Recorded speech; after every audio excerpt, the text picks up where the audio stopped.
प्यारे दर्शकों नमस्कार। आइए नजर डालते हैं हमारे प्यारे राज्य हरियाणा की तमाम बड़ी खबरों पर। वीडियो शुरू करने से पहले कमेंट बॉक्स में जय हिंद लिखकर हमें सपोर्ट करें। तो चलिए शुरू करते हैं। हरियाणा के किसानों के लिए अच्छी खबर, सोलर पंप पर 75% सब्सिडी का सुनहरा मौका। हरियाणा के किसानों के लिए अच्छी खबर आई है। नवीन एवं नवीकरणीय ऊर्जा विभाग की ओर से प्रधानमंत्री कुसुम योजना के तहत किसानों को 75% सब्सिडी पर सोलर एनर्जी पंप लगाने का अवसर दिया जा रहा है। इच्छुक किसान आज से 29 दिसंबर 2025 तक सरकार के सरल पोर्टल पर ऑनलाइन आवेदन कर सकते हैं। योजना के तहत किसानों को 3 HP, 5 HP, 7.5 HP और 10 HP क्षमता के सोलर पंप 12 अलग अलग श्रेणियों में उपलब्ध कराए जाएंगे। प्रशासन ने स्पष्ट किया है कि जिन किसानों ने पहले बिजली आधारित ट्यूबवेल कनेक्शन के लिए आवेदन किया है उन्हें प्राथमिकता दी जाएगी। 10 जिलों के निवासी जेबीटी टीचरों पर होगी कार्रवाई, इन नियमों का किया उल्लंघन। हरियाणा में जेबीटी भर्ती से जुड़े एक वित्तीय अनियमितता प्रकरण में शिक्षा विभाग ने सख्त रुख अपनाते हुए 10 जिलों के निवासी शिक्षकों और कुछ प्राचार्यों के खिलाफ कार्रवाई की तैयारी शुरू कर दी है। मामला 2017 बैच के जेबीटी शिक्षकों को दिए गए नोशनल पीरियड एजेड के गलत भुगतान से संबंधित है।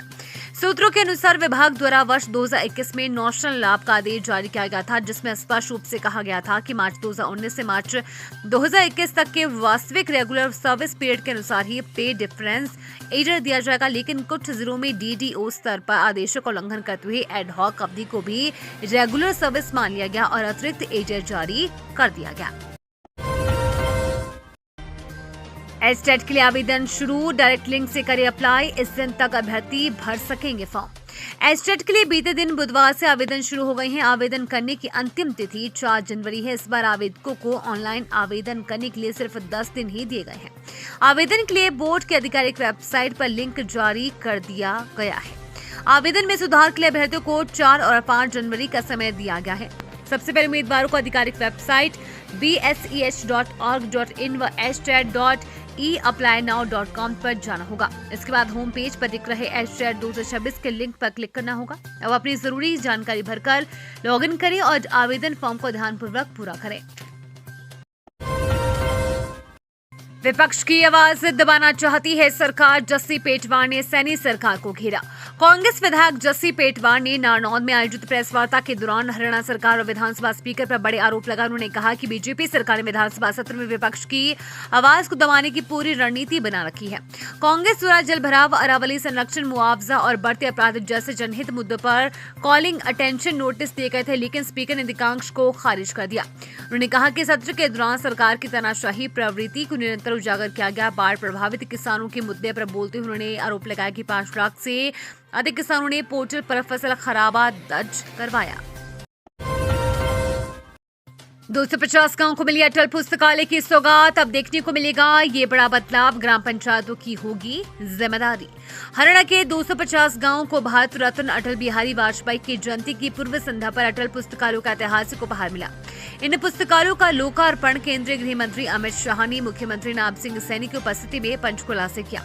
करनाल जिले के राहड़ा गांव में स्थित अटल पुस्तकालय के लोकार्पण समारोह में ग्रामीण समुदाय के साथ मुख्य अतिथि के रूप में उपस्थित रहे हरियाणा ग्रामीण विकास संस्थान के निदेशक डॉक्टर वीरेंद्र सिंह चौहान ने बताया कि पंचायत मंत्रालय द्वारा प्रदेश में लगभग 1000 ग्रामीण ई पुस्तकालयों की स्थापना का कार्य शुरू किया गया था। इनमें से 250 पुस्तकालयों का निर्माण लगभग 34 करोड़ की लागत से पूर्ण हुआ है और अब इन्हें संचालन हेतु ग्राम पंचायतों को सौंप दिया गया है।